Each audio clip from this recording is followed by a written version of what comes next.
Fumie Suguri. And at 25 years of age, she's the elder statesman in any women's competition these days. I think, you know, with the success of skating in Japan and the popularity, that's encouraged Fumie to stay in the sport. Many people thought she would retire last year after winning the silver medal at the World Championships. She is such a fine, delicate skater with big, gutsy jumps. Especially looking in her rearview mirror right now at some of these kids in Japan who are so good. But the popularity of this sport in Japan, too, and you can go back through the years. I mean, maybe at the height of its popularity right now, but there were some great skaters from the past. One of the best jumpers in the history of this game. Back in 1984, Midori Ito stayed in the rink, by the way. How delightful to look back at her performances. She was just a little jumping bean. If you remember the Olympic Games in Albertville, she jumped right over the boards and into a cameraman, apologized, and got back on the ice and continued. That was back in 1984. Brian Orser won, by the way, that year as well, and really put Japanese women skating on the map. Then came Yuka Sato, but now just this long line of young Japanese skaters, including the one right now to beat Mao Asada. And there, look in the crowd, Shizuka Arakawa, the Olympic women's champion, along with Takeshi Honda, working television now. How popular is Japanese figure skating? Last week at Skate America, the ratings, 24 million people watched one show. That's almost as many as that watch our show. 24 million. And yes, in the land of the rising sun, fast becoming the land of the rising skaters. We always had great skaters. Midori, Yuka, and Shizuka, and a lot of good skaters. But it was every 4 years, right? So now it's a time after the Torino and new generation coming up. But all of a sudden, everyone's good. The power shift has been quick and stunning.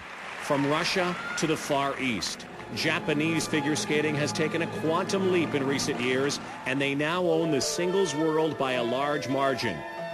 They get a large number of really young, talented skaters, identify them, and they spend a lot of money on them.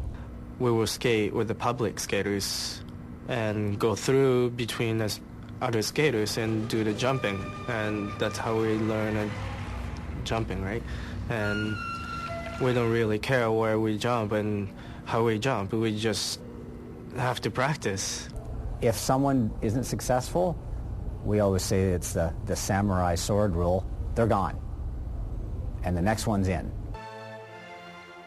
Shizuka Arakawa left as Olympic champion, but hasn't left the women weaker. Japanese women go 4 deep on the world stage, all ranked in the ISU top 10.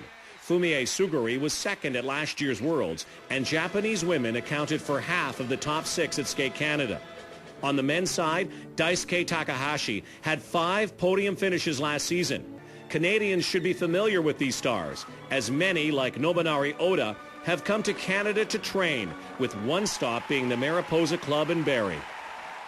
In our program 3 summers ago, we had 15 Japanese skaters come and train, and they were all probably between 10 and 12 years old. At this point in time, a lot of the Japanese skaters train in North America. With their recent success as a precursor, and with 2010 in Vancouver on the horizon, don't be surprised if the Olympic sun rises over the Far East. Well, how popular is skating in Japan? Again, this is just a practice session, and they are beaming back right now. And huge hordes of Japanese media. Obviously, they have some stars in the baseball world like Ichiro and Hideki Matsui. But skating is so very popular. And why, in your mind, do you think, just forget about the popularity for a second, talk about the greatness and the champions that they have produced? Well, I think competition breeds success. It raises the bar, and these skaters know that to get out of their country, they have to be superb. They are not guaranteed a spot on the world team. We're looking at Fumie Suguri, who's the world silver medalist, and her focus is on earning a spot to go to Worlds, not winning the World Championships, just getting there. Interesting, we talked about in the feature the fact that so many of the Japanese skaters are training in various sites around the world, other countries. And after the Olympic Games in '98, there was a big legacy fund established to send skaters not only away to train, but also kids at the novice level, junior level around the world to compete, to start gaining experience. Fumiya Sagure is one of the few Japanese skaters that lives and trains at home in Japan. And she's coached by Nobu Sato, who is the father of Yuka Sato, a former world champion.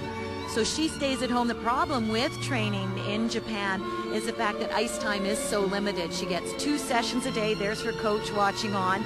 1 session, she's on her own. She can train her programs, the jumps. Her other session, there's about 40 other skaters there, so she has to find a corner to work on her spins or spirals. Mr. Sato is known for his great technical coaching ability, and if you watch Fumiya skate, she covers the ice with effortless ease.